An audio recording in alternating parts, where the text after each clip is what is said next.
Welcome back to LearnPianoLive.com. My name is Jamin, and as you can tell from the countdown clock, the lesson is about to get started. In case you're new with this, there's a few things I'd like to show you to help you throughout the lesson. Today is a beginner's lesson, which means the assumption is you know nothing. Now, it would help if you checked out the Absolute Beginner's Lesson Pack that walks you through some of the terminology and shows you the names of the notes and things like that. But even if you don't know the names of the notes, you've never read music before, you don't know anything about the beats or anything about the piano, that's fine. You're in the right place. You'll do great. Ask a lot of questions. It's a beginner's lesson, so all questions are fair game. No questions are too dumb. These lessons are always guided and shaped by your questions, and if you're live with us today, there's a couple different ways you can do that. One is in the public live chat, and the other is the Ask Jamin a Question button, where you can ask me a question privately, and I won't share your identity in case you're afraid that your question is stupid. But it's not. If you're in the archives, though, then just open up the survey. At the end of that, there's a place where you can ask your question. I will say I frequently get questions from students in the archives watching a lesson from 6 months ago, and I have no idea what they're talking about. So please try to be as specific as possible. If you're watching this at LearnPianoLive.com, there should be a PDF and an MP3 button right next to this video. The PDF will often have additional video links inside so you can get more in-depth instruction on each of the topics. And if you're the kind of person who likes to print out the PDF so you can make the same notes on your physical version as I'm making during the lesson, now would be the time to do that. The MP3 is just a play-along track so you can practice more after the lesson.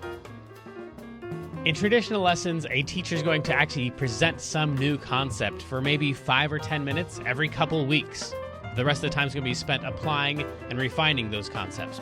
Well, here I'm spouting off hours of new information every week, so it's totally unreasonable to expect you to actually absorb all of that. Instead, the goal of these live lessons is for you to find some little nugget of something that makes sense, but is a bit of a challenge, and for you to go practice it, because practice is where all the improvement's going to happen. So don't feel bad if you have to leave the live lesson when you find that little thing that you're going to practice. And of course, if I'm going too fast, you can always rewind the live lessons or replay in the archives as much as you want. If these live lessons start feeling random or meandering, it's because they are, on purpose. So if you're the kind of person who wants classical training with a step-by-step method, then you're going to want to check out Kloppel Academy on the website. It's included in your live lesson subscription, so you can do both or either. And the upper levels are seriously hard work, but it's going to take you all the way from ground zero, all the way up to being ready to enter any major music college as a piano major in classical or jazz. And finally, it's most people's favorite. This is application, where we take the past concepts from other live lessons and we see how they apply to an actual, real song that already exists. And since there's like 1,000 different ways to play any song, you're just going to work on the version that is appropriate for your level. So that might just mean playing one note at a time for right now. Or maybe you're working on chords or covering the full song. Or maybe you're just seeing how the song breaks down so you can better write and transcribe your own songs in the future. But whatever your level is, the goal is not this song. So even if you don't play the whole entire song, you'll get better by even attempting a little bit of it, and attempt it we shall.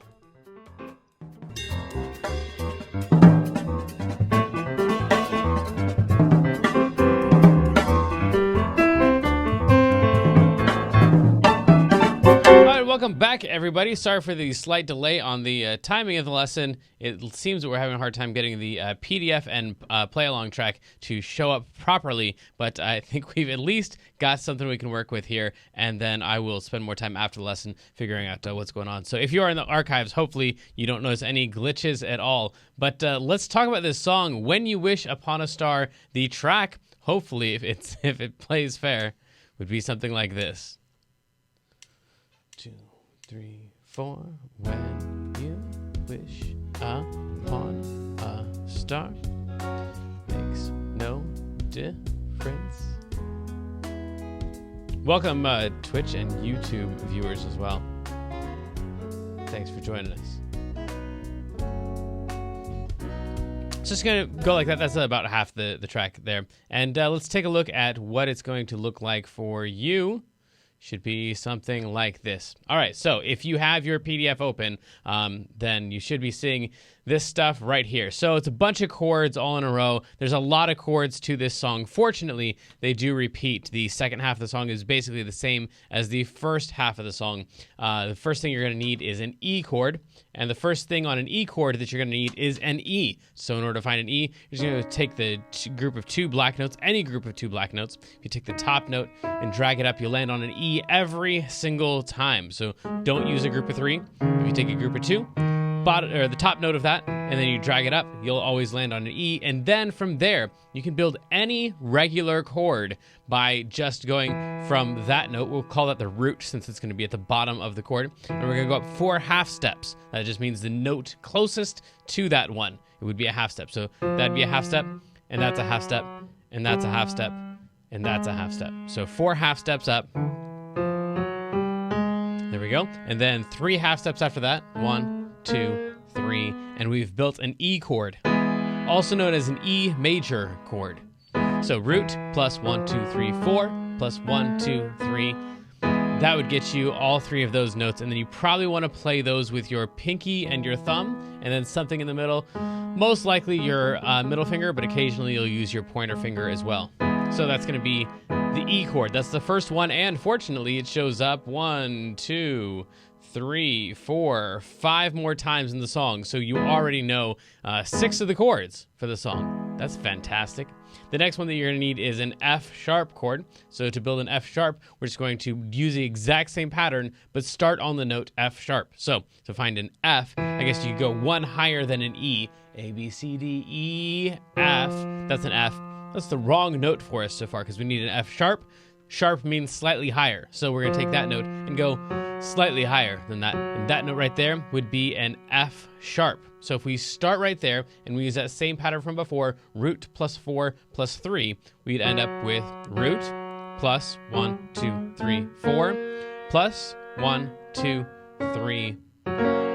That's an F sharp or an F sharp major chord. So there we go. There are 2 chords, an E and an F sharp. The hardest part of all of this is always the transitions, not the actual playing of the notes. So figuring that out, once you get that E chord down, cool, I can do that. I've got the E chord. I can play it as many times as I want as long as I don't move my hand at all. Once you move your hand and you try to come back to it, that's where all the difficulty comes in, especially if you're going to a different chord, like an F sharp chord. Okay, this one's kind of easy because it's all black notes, so there's no like we're trying to remember the pattern. As long as you can find that F sharp, you can usually play that one relatively easily. But now, going back to the E chord, where's that E chord? So practicing those transitions right there is going to be a big deal. Like I said, the second half pretty much mirrors the first half. So if you can play this E to F sharp right here, then you also have this E to F sharp right here. So I'm going to play just the E's and the F sharps.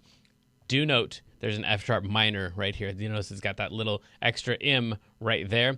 So that one and that one are both F sharp minors. You don't know how to make those yet. That's fine. I'll show you in just a second. But that's different than the F sharp chord. Slightly different than the regular F sharp chord. So we're going to play the track again. We're just going to try to play the E and the F sharp. Each one of these boxes in between these lines, I imagine them as boxes right here. Each one of those is 4 beats or 4 clicks or 4 pulses. So then we're just going to count 1, 2, 3, 4, 1, 2, 3, 4 before we move. And then once we get into the second line, this stuff gets crazy because there's still just 4 beats right here, but there's 2 chords in each one of these boxes. The boxes are called measures. So this would be beat 1 and 2. This would be beat 3 and 4. So whatever the G sharp minor chord is something, and then the C sharp chord, that's going to be something else. So it's going to be like 1, 2, 3, 4, whatever those notes are. Surely that's not the right thing. But the timing on that was perfect. 1, 2, 3, 4, and then we move on from there. Okay, so then, now that you know kind of how to count this thing, I will help you out with that. And let's make sure you can see all of the lines. There's 4 lines there. The second line repeats the second 2 lines repeats the first 2 lines. Let's try this thing with the counting, with the track. Please behave, track. Here we go. And a 2, and a 1, 2. Here we go. 1, 2, 3, 4. 1, 2, 3, 4. B, 2, 3, 4. Then E, 2, 3, 4. 1, 2, 3, 4. F sharp minor, 2, B, F sharp minor, B, and here comes our E, E, 2, 3. And here we go again, the third line, 2, 3, 4, F sharp, 2, 3, 4. Now we're on the B, 2, 4, E, 2, 3, 4. Something, 2, 3, 4. Something, 2, 3, 4. Something, 2, 3, 4. 1, 2, 3, 4. The end. We kind of made it through. Hopefully, at least you got one of those chords, either the E or the F sharp, somewhere in the song in the appropriate place. That would be the goal for right now.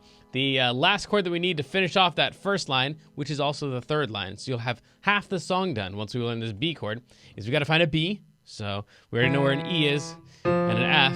We just got to go G, and then H, except there's no H. Once we get past G, it just starts back over again, A. And so that's going to be a B right there. That's our root. And we go up from there. 1, 2, 3, 4 half steps. And then 1, 2, 3 half steps. Those 3 notes all together, those are the B chord, or the B major chord. So now we can practice the whole entire line. We don't even need the track. Don't need to worry about the track. It's just going to go 1, 2, 3, 4, 1, 2, 3, 4, 1, 2, 3, 4, 1, 2, 3, 4. That's also going to be the third line, so you already know half the song. Don't worry about the fact that the second line is terrorizing. Man, well, how can I make this any better? You already know this one right here. No problem there. And then these two guys are just going to repeat again here, so you don't have to learn the second set, just learn the first set.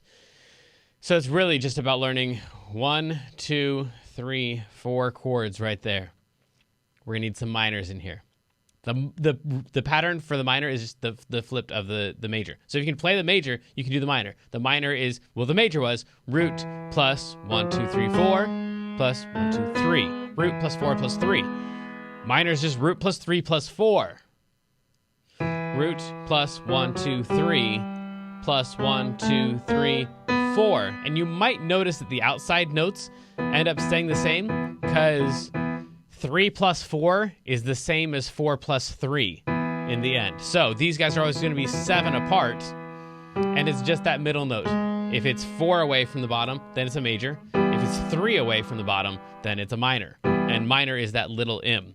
Okay, let's try finding a couple of these chords. I think you've got the charts for all of these right here. So if you need to after the lesson, or right now because the talking part is too boring and you'd rather look at the picture, the E chord right there is this E and G sharp and B, and you just play those all together. Or if you're already reading sheet music, then that's all of the notes from the E major chord. So that is an E and a G sharp and a B. That's an E and a G sharp and a B. That's an E and a G sharp, but not a B because that would be off the staff. And then down here, you've got a B and a G sharp. So that's all of the E's and G sharps and B's that would be on the staff, on the treble clef or the bass clef. And then you've got the F sharp chord here and the B chord here. So you've got all of that stuff pictured out for you. But I'm not worried about this song. I'm worried about all the songs that are coming up in the future for you, and I want you to be able to play the chords of any song that you find anywhere, even if it's not one of the chords that we've already done here. So let's talk about this G sharp minor chord. It's going to look like that when we get done. Hopefully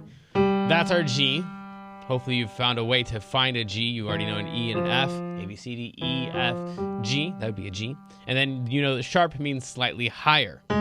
So that hashtag, that sharp sign, is going to mean that we're going to start on that. That's our root. And the minor part means that it's root plus 3 plus 4. 1, 2, 3. 1, 2, 3, 4. That right there, that is our G sharp minor chord. G sharp because we started on a G sharp, and minor because we followed the pattern of root plus 3 plus 4. Yeah, real quick here. Totally unrelated, except for all your future songs. If we want to play G sharp major, which is also just called G sharp, we just move that note up one. Besides G sharp minor, That's G sharp major. All the chords work that way. The major is just a half step, one half step higher than the minor version. Cool. All right, so G sharp minor is the one that we need. And then a C sharp major. You'll be able to find these on your own. I think at this point, this is a C, which means that's a C sharp. 1, 2, 3, 4. 1, 2, 3. That's a C sharp major, which is what is implied if you don't put the little m there. The little m means minor. If there's no little m, it means play the major version, root plus 4 plus 3. F sharp minor is just going to be, if you take the F sharp that you already knew and you lower that middle note, that 3, you end up with F sharp and A and C sharp. That's your F sharp minor chord. We're about to play again. We've already played the B chord. Then you go back to the F sharp minor chord and the B chord and the E. Did I mention that the transitions are the difficult parts of these chords? Not actually finding them. Finding them ends up being relatively simple once you know the formulas and you can count with the half steps. This is an A over B. All that means is you're going to pay attention to that part right there and don't worry about the B until we start putting in left hand. Once we start playing the chords in the right hand, then you'd play an A chord right there, starting on an A. 1, 2, 3, 4. 1, 2, 3. Cool. And then your left hand would play a B. And that sounds horrible out of context, but it'll sound great once we play it with all the melody and stuff. So here are all the chords. This is the version of the song that you might play if you were going to sing along or if you were accompanying somebody else. Somebody else wanted to sing along or play the instrument that plays a melody. So like a trumpet or a saxophone or a flute or a violin or something like that. You wouldn't go in and play when, because that's their job. So you play the chords underneath. Here are the chords underneath. I'll try to call them out as we go with the track. You do not have to be able to do this yet, but catch all the ones you can. Maybe an E here or there, and hopefully an F sharp major chord or something. There we go. 2. 1, 2, 3, 4, E. F sharp. B. And E. And G sharp, minor, C sharp, F sharp minor, B. I gotta talk faster. F sharp minor, B, E, A over B. E chord. To an F sharp. To a B. To an E. Okay, here it goes. And G sharp minor, C sharp, F sharp minor, B, F sharp minor, B, and then an E at the end. Yeah. Okay, so I can hear some of you out there screaming at your computers. Hey, how you changed which one you did. Sometimes you played the C sharp up here, and sometimes you played the C sharp down here. Which one is the right one? Whichever one you like best. They're all the same. You can play all of them if you wanted to. Use two hands. Play all the C sharps and Fs and G sharps that you want, because as long as you've limited it to C sharps and Fs and G sharps, yeah, we'll call them that for right now, because that makes the most sense, I think. Technically, this one could be called an E sharp. Yeah, it's crazy. Don't worry about it. But as long as you're playing those three notes, then it doesn't matter which ones this is all C sharp. It's all correct. Okay. So, having said that, for left-handed people, this might be easier for you. Right-handed people, this might be easier for you. Eventually, you're going to have to play the chords with both hands. So if you're accompanying someone, you would play like an E chord here and just maybe play the root down here. And then F sharp, and then B, and then E, and then G sharp, C sharp, F sharp minor, B, F sharp minor, B, E, A over B. So something like that would be an accompaniment. So you're playing the chords with your right hand. But if you're going to play this as a piano solo, as we're going to eventually on Wednesday, then you would need to play like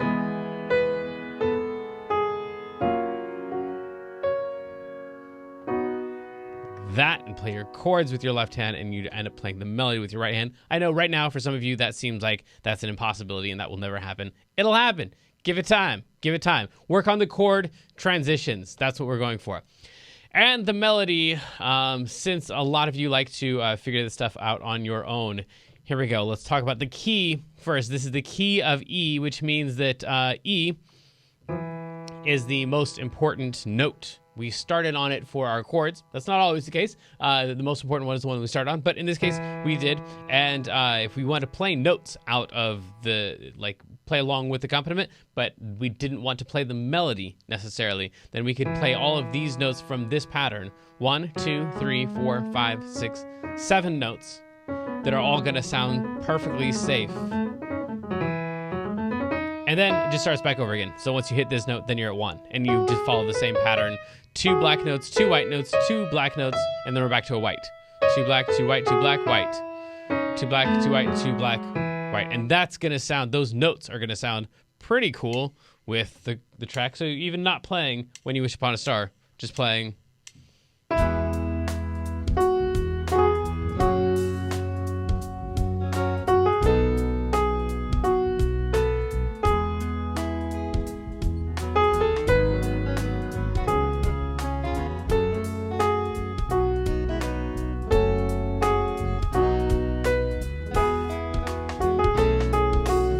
I'm just playing like these notes right in here, just like noodling around.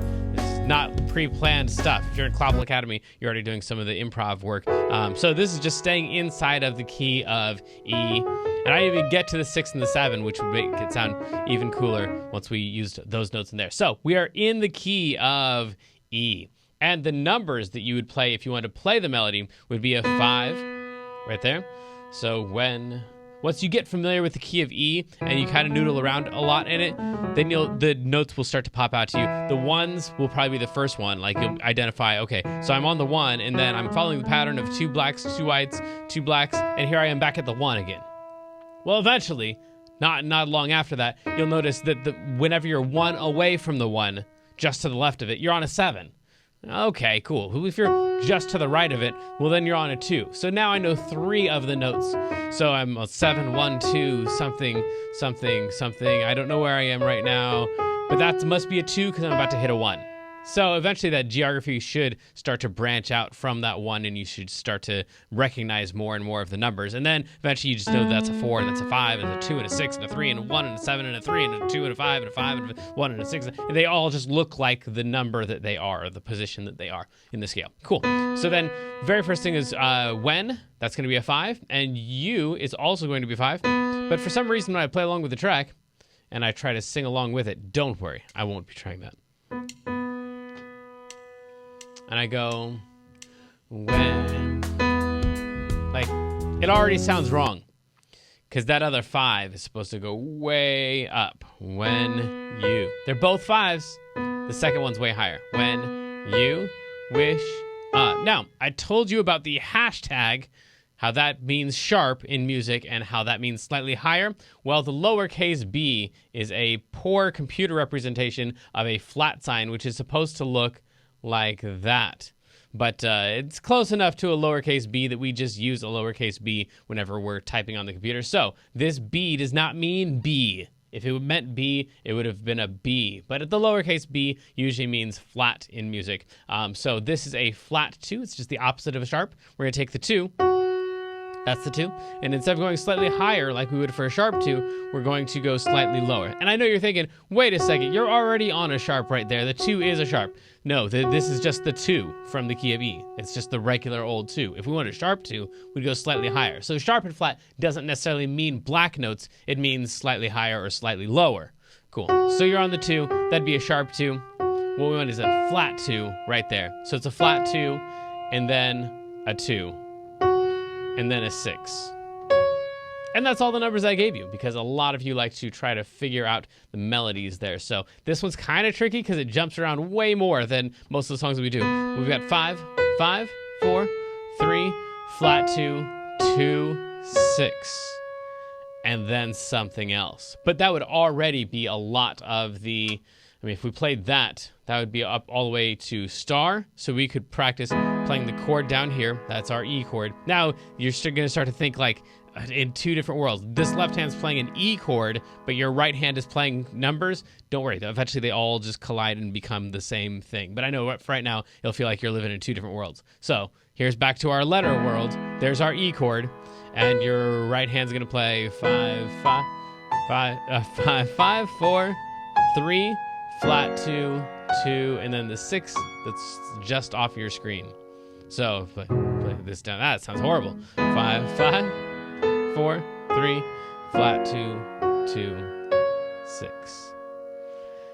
That's the goal. That's where we're going. You can get there. You can totally get there. At least you can get, if you come back tomorrow, by the way, I give away all the answers for all this stuff. So you'll have all the chords and you'll have all of the numbers for the entire melody. If you just come back tomorrow, steal the PDF, you don't have to stick around for the lesson, but all the numbers will be there, just in case you're one of the people who doesn't enjoy guessing around and trying to figure this stuff out by ear. If you just want the answers already, because it's a lesson on how to play the song, so just show me how to play the song, please, Jamin. Then don't worry, tomorrow we'll give you all of that stuff. For today, man, this would. And then if you start, you just with those two things, playing along with the track, and a 2, and a 1, 2, 3, 4.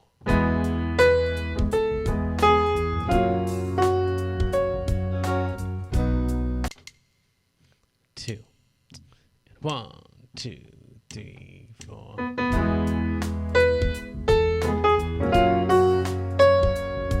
Okay.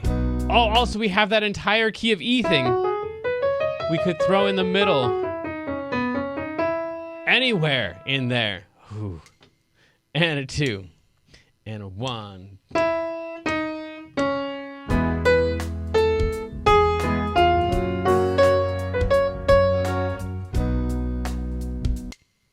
And a 2. And a 1.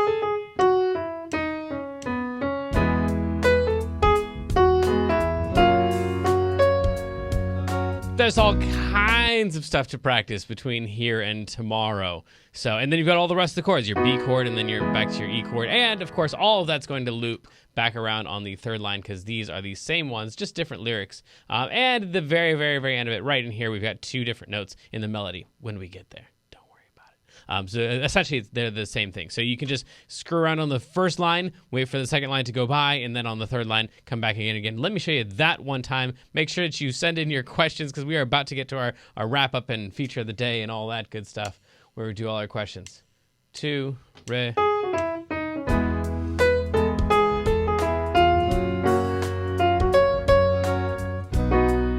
To the B chord, to the E chord. Sharp minor to the C sharp to the F sharp minor to the B to the F sharp minor to the B to the E to an A over B.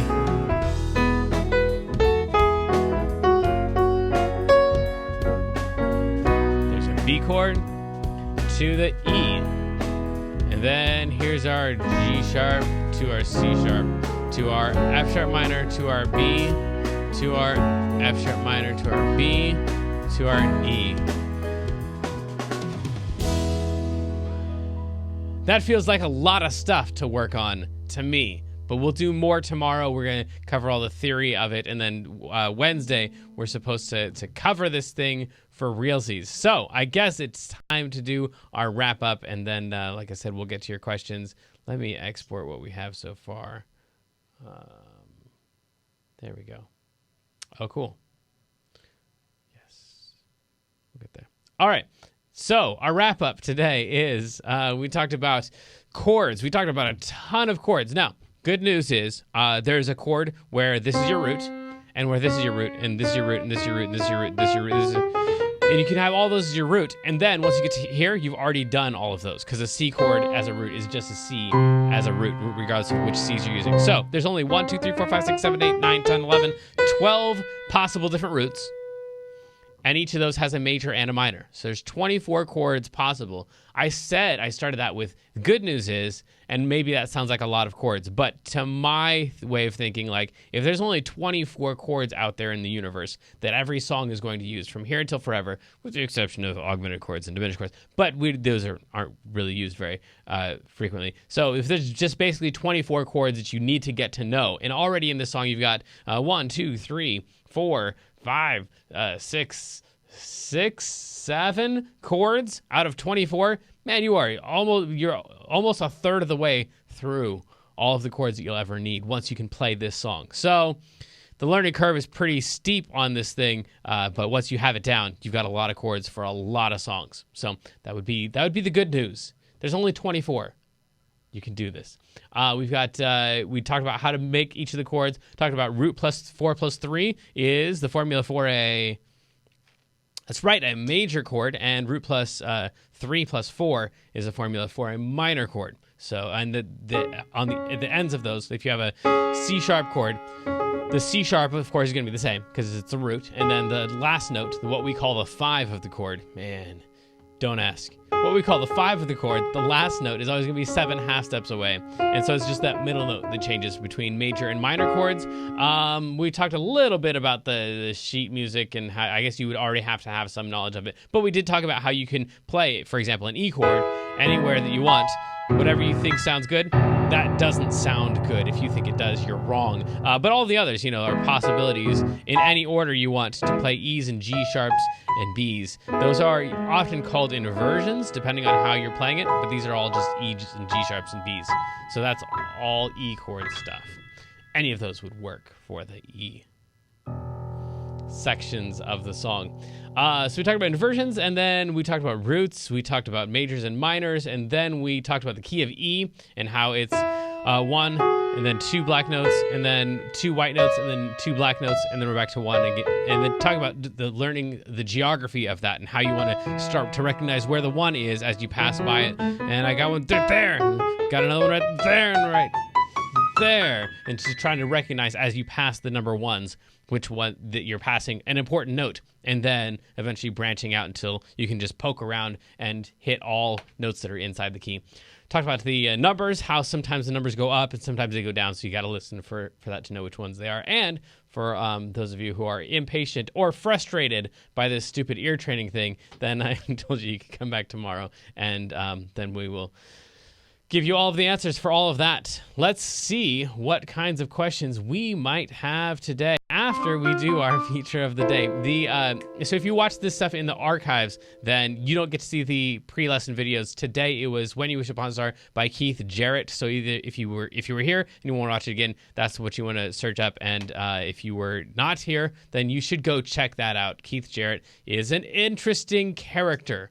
I'll leave you with that much. Go look him up when he plays piano. I've never seen him play piano normally. He always looks like Keith Jarrett. So, but he's amazing pianist, and his rendition of When You Wish Upon a Star is pretty inspiring. So, go check that out. Now, finally, let's do any of the questions that you have. Let's see here. All right. Can you play a song by listening? Yes, absolutely. You can play a song by listening, ? Yeah, so totally. Just by listening to the notes and trying to pick them out. Yeah, that's called ear training. It is a magical skill to the people who can't do it yet. And it's a boring skill for people who are used to doing it all the time, but it's totally learnable. Like any, I don't know, card trick in Magic or something like that. Like anyone who cares to do it can do it. We spend a lot of time on that stuff at Learn Piano Live, and there's lessons that are dedicated just to ear training and stuff. So yeah, ear training is what you should be looking up if you want more lessons on playing a song by listening. Usually, yeah, no, I'll leave it at that. So yes, that's totally a thing. And myself and thousands of other people can just listen to a song and then be able to sit down and play it. Like most people cite that as oh, this guy was amazing. Like he could just listen to any song and sit down and play it. And that is amazing in the same way that a card trick is amazing if you don't know how it's done. But once you've done it a bunch of times, it's oh yeah, cool. I've seen that trick before. Here, give me the deck of cards. And then you do the same trick. And it's cool. It's not uncool, but it's just not magical anymore after that. So you too can play songs just by listening to them if you work on your ear training. How often do you do new songs? Usually, in the lessons, we do them. How often do you do new songs? I work on a new song every few weeks, personally. If you're asking about in the lessons, we do them every other week, usually, unless we have some interruption in the schedule, like we will this week. There's no live lesson on Wednesday, so that one will be a pre-recorded one, or we'll need to skip it. So we'll hopefully be able to record that one on Thursday. But yeah, if there's no interruption in the schedule, then we just do one every 2 weeks, and then on the off weeks, when we're not covering songs, then we're working on things like ear training. Okay, what about the New Orleans version? Ben, you are persistent. I don't have one yet, and especially not in the key of E. So this is from last week when we did New Orleans piano. And then I attempted. I wasn't even dared by a student. I just attempted to cover cover this song in New Orleans piano style. It went horribly. So you can go back in the archives and check that out. And so I swore that by the end of this week, I would be able to play this song with some New Orleans piano tricks from last week. But still haven't worked on that one. And this one's in the key of E. So if you are having problems with your PDF, by the way, I apologize for that, and that will be remedied within a couple hours, hopefully. I shouldn't promise that. I'll fix it today. I'm not sleeping until your PDF is fixed.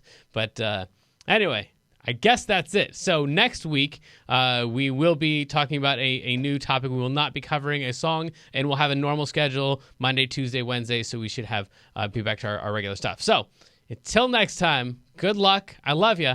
Have fun. See ya.